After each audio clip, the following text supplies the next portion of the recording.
sarapan? Ada yang belum, ada yang sudah. Yang belum, kenapa belum sarapan?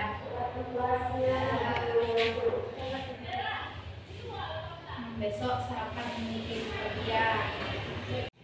Baiklah, sebelum memulai pembelajaran pada pagi hari ini, alangkah baiknya kita membaca doa terlebih dahulu. Silakan untuk memimpin doa. Untuk memulai pembelajaran kita pada pagi hari ini, mari kita berdoa mulai. Selesai. Baiklah, Ibu absen terlebih dahulu ya.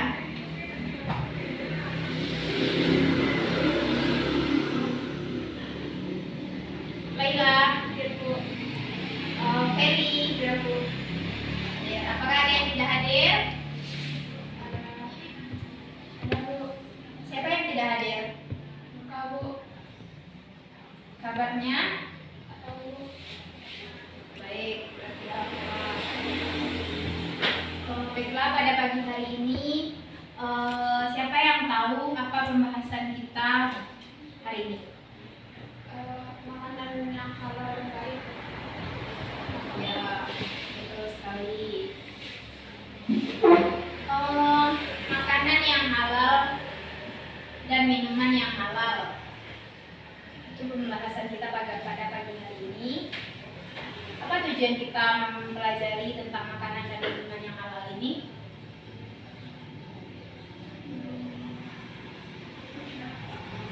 Tujuannya adalah tentu saja agar di dalam kehidupan kita mengetahui mana yang halal dan mana yang haram. Jadi sebagai umat Islam kita harus bisa membedakan mana makanan yang baik dan mana makanan yang tidak baik, atau makanan yang halal dan mana makanan yang haram.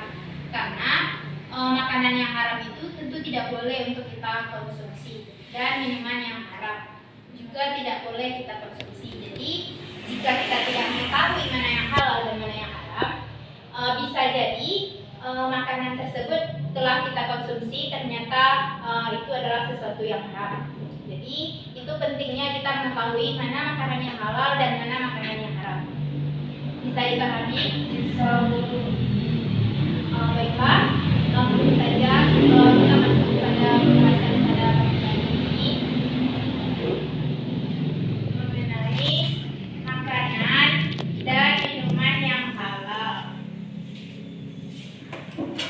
Yang pertama, apa itu makanan dan minuman yang halal? Siapa yang tahu? Tidak ada yang tahu? Makanan dan minuman yang halal itu adalah makanan yang diperbolehkan oleh syariat Islam untuk kita konsumsi, kecuali ada nas atau hadis yang melarang untuk mengkonsumsinya. Berarti makanan yang halal itu boleh kita konsumsi selagi tidak ada nas atau dalil atau hadis yang melarang untuk mengkonsumsi makanan itu.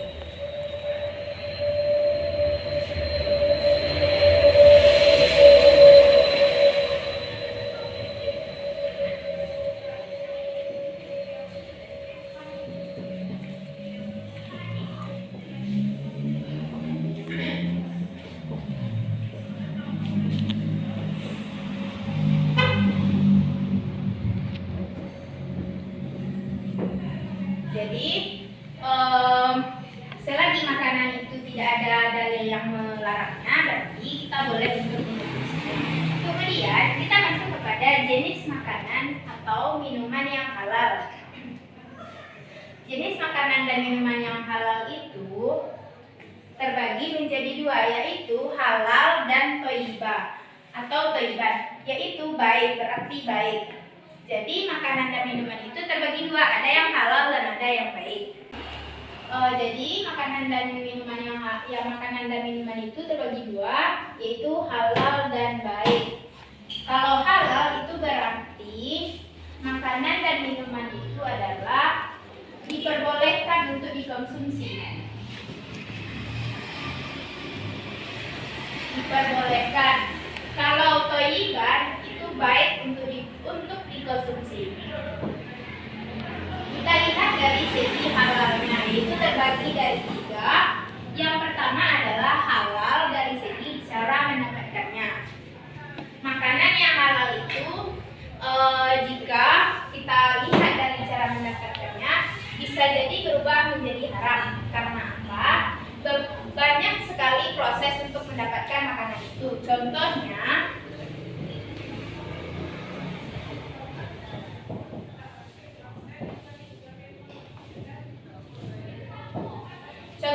makanan salah satu buah.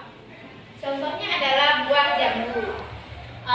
Misalkan Laila menginginkan makan buah jambu, tapi jambu itu terdapat di atas pohon yang mana pohonnya itu bukan punya Laila, tapi Laila tetap berkeinginan untuk memakan jambu. Tanpa meminta izin pada pemiliknya, Laila mengambil jambu tersebut, kemudian Laila memakannya. Laila tidur. Betul, berarti itu cara mendapatkannya tidak halal. Jadi buah jambu yang tadinya halal berubah menjadi haram. Itulah contoh bagi halal dari segi cara mendapatkannya. Jadi agar makanan itu tetap halal, cara mendapatkannya pun harus dengan cara yang halal pula. Jika contohnya tadi seperti jambu itu, maka harus meminta izin terlebih dahulu atau membeli di toko atau di tempat buah lainnya. Kemudian yang kedua, halal dari segi prosesnya. Apa maksudnya halal dari segi prosesnya itu? Yaitu proses dari makanan tersebut sehingga menjadi halal. Contohnya adalah kita memakan daging ayam. Belum tentu proses sebelum kita memakan daging ayam itu adalah prosesnya halal. Karena sesuatu yang disembelih atas nama selain Allah, maka itu menjadi sesuatu makanan atau minuman yang halal, yang maksudnya haram. Jadi dari segi prosesnya pun harus halal. Kemudian yang ketiga adalah halal dari segi zat. Maksudnya adalah makanan atau jenis dari makanan itu sendiri sudah halal. Contohnya apa? Contohnya adalah seperti hewan,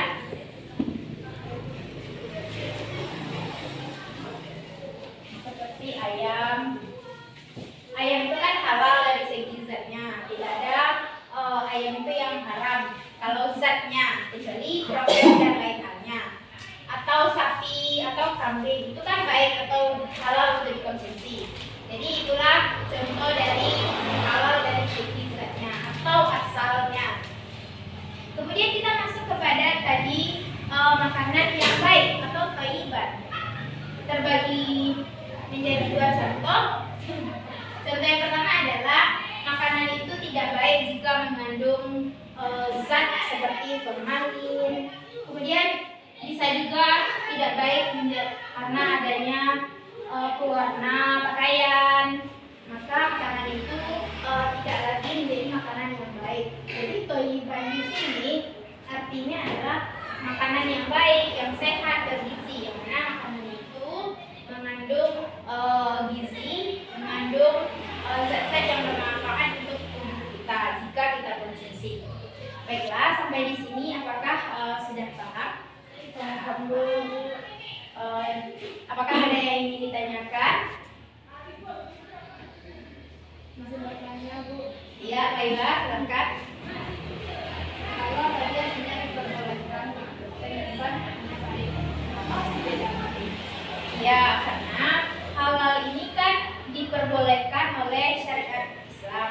Selagi makanan itu tidak ada dalil yang mengharamkan atau yang melarang memakan sesuatu, maka semua jenis makanan itu halal, artinya diperbolehkan. Jadi halal di sini belum tentu makanan itu mengandung gizi. Contohnya kita memakan daun, kan daun itu kita belum tentu baik atau thayyiban untuk tubuh kita. Mana tahu daun itu memang halal, tetapi tidak ada vitamin ininya, vitamin itunya. Jadi seperti itu. Baik berarti bergizi. Kalau halal ini mencakup pada semua makanan yang baik. Tapi kalau baik itu kan tadi sudah pasti halal, tapi kadang tidak mengandung gizi dan lain sebagainya.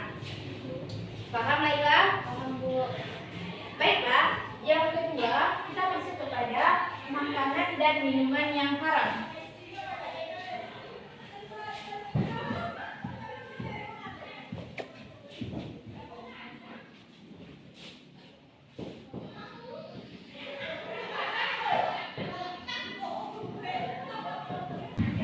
Baiklah, selanjutnya kita masuk kepada makanan dan minuman yang haram.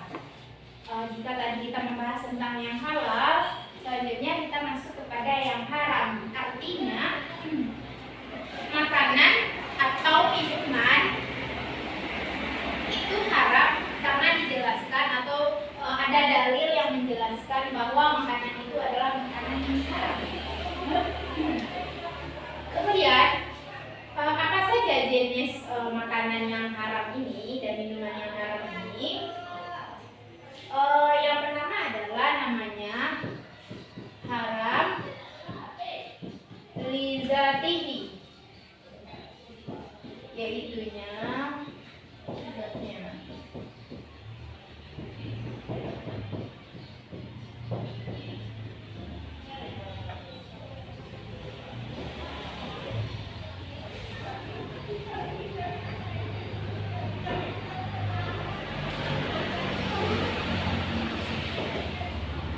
Yang pertama adalah jenisnya adalah haram lizatihi. Apa itu haram dari lizatihi itu? Yaitunya makanan itu haram dari zatnya, yang mana zatnya itu sendiri sudah haram dimakan. Contohnya adalah, siapa yang tahu contohnya?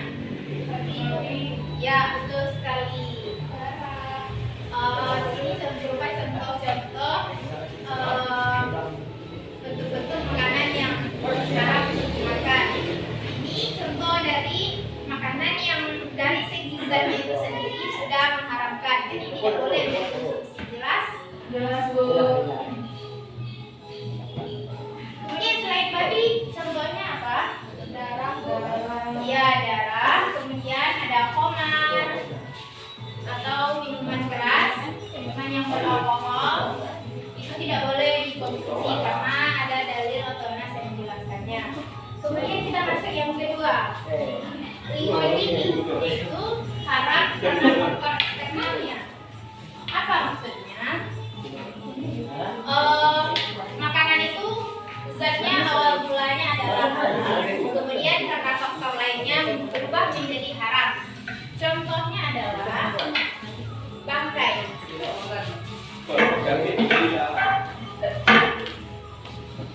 Kenapa bangkai ini berubah menjadi haram? Karena ketika penyembelihannya itu tanpa menyebutkan nama Allah atau tanpa disembelih dengan cara sesuai dengan syariat Islam. Bisa jadi hewan itu mati karena mengandung atau terjatuh dari yang tinggi, itu haram, berubah menjadi haram, jadi tidak boleh untuk dikonsumsi. Atau bisa jadi juga makanan itu yang mulanya halal hasil curian, maka itu juga berubah menjadi haram. Paham? Hasil curian semuanya haram. Ya, betul sekali. Semua hasil curian berarti haram.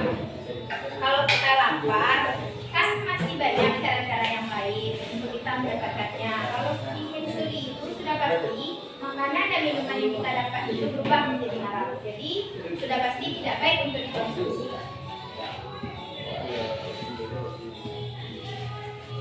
Kemudian akibat dari kita mengkonsumsi makanan haram ini adalah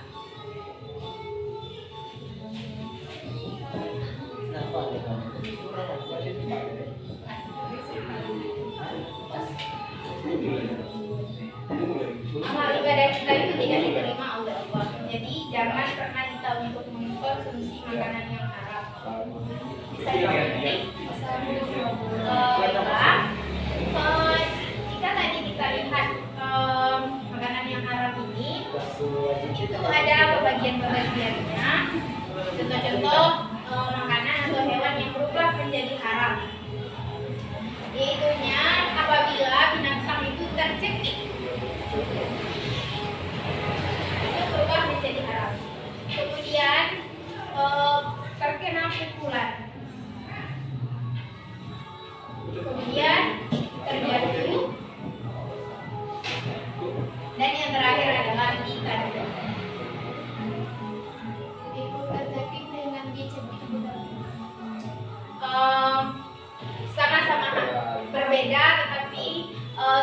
itu akan sama-sama berubah menjadi haram. Kalau dicekik itu kan berarti dibunuh dengan tanpa disembelih. Berarti tadi masuk kepada yang tidak menyebutkan nama Allah. Kalau tercekik ini bisa jadi contohnya seekor kambing yang tercekik sendiri oleh talinya, berarti itu juga berubah menjadi haram. Kemudian pukulan dan terjatuh sehingga menyebabkan hewan itu menjadi mati, maka itu tidak boleh dikonsumsi. Dan yang terakhir adalah dikandung. Contohnya seekor sapi yang dikandung oleh temannya sehingga sapi itu menjadi mati, maka itu menjadi haram.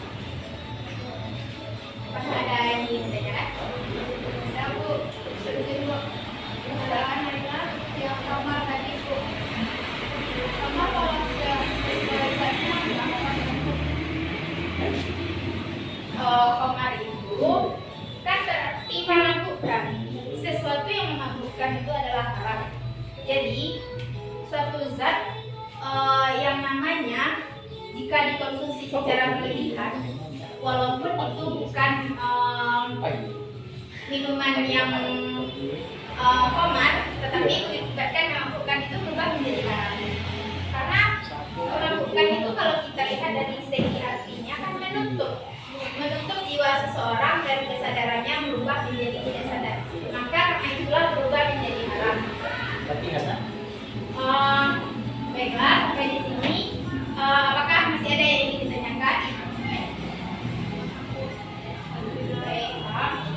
Kita masuk kepada yang terakhir adalah adab ketika makan dan minum. Ini sudah sangat lazim kita temui. Siapa di sini yang tahu apa saja adab kita ketika makan dan minum? Ya, membaca doa, duduk, betul. Silakan. makan dengan tangan kanan. Ya, ya, benar sekali. Yang sudah disebutkan tadi itu benar sekali. Yang pertama itu adalah kita membaca doa ketika memakan atau minum sesuatu. Kemudian kita duduk. Kemudian makan itu tidak boleh berlebihan. Dan selanjutnya, apabila kita makan bersama-sama atau berada di tempat yang banyak orang, kita itu tidak boleh mengambil makanan yang berada jauh dari wilayah kita berdiri atau duduk, karena itu tidak diperbolehkan. Karena dalam adat makan itu tidak baik. Dan yang selanjutnya adalah mencuci tangan. Tentu saja mencuci tangan ini tujuannya adalah agar kita bersih sebelum menyentuh makanan, karena makanan itu akan kita konsumsi. Dan yang terakhir adalah membaca doa kembali, doa penutup. Siapa yang bisa doa penutup sesudah makan? Siapa yang tahu? Coba Leila, silakan.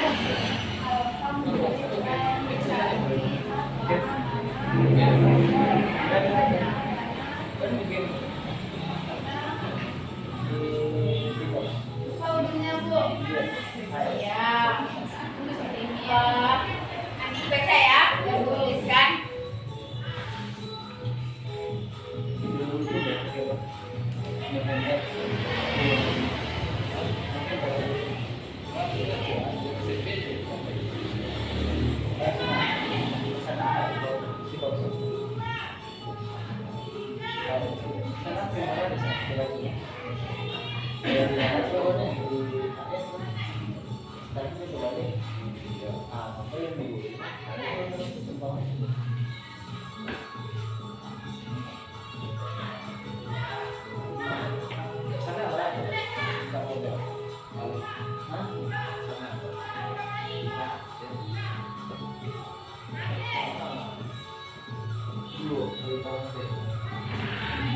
Jadi doanya itu adalah Alhamdulillahilladzi at'amana wa saqana wa ja'alana minal muslimin. Jadi dihafal ya doanya itu. Yang artinya adalah segala puji bagi Allah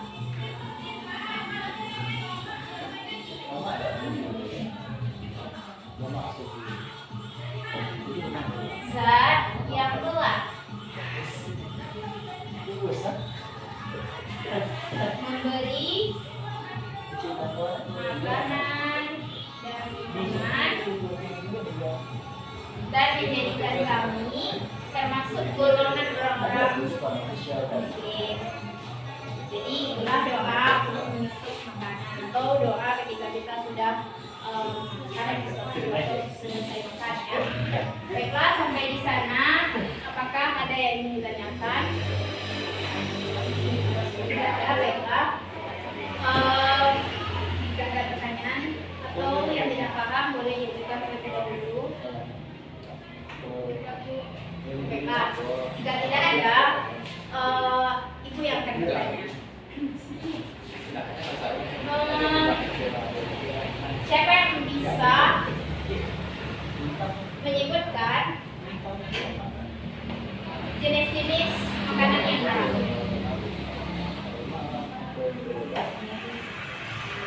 Jenis makanan dan minuman yang haram.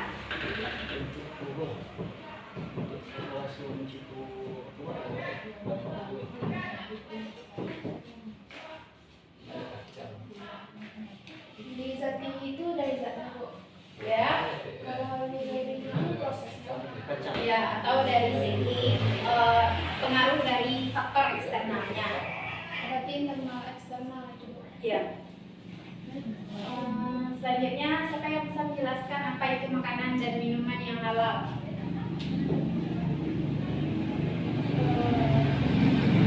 Ya, silakan Meli. Makanan yang halal itu makanan yang diperbolehkan oleh syariat,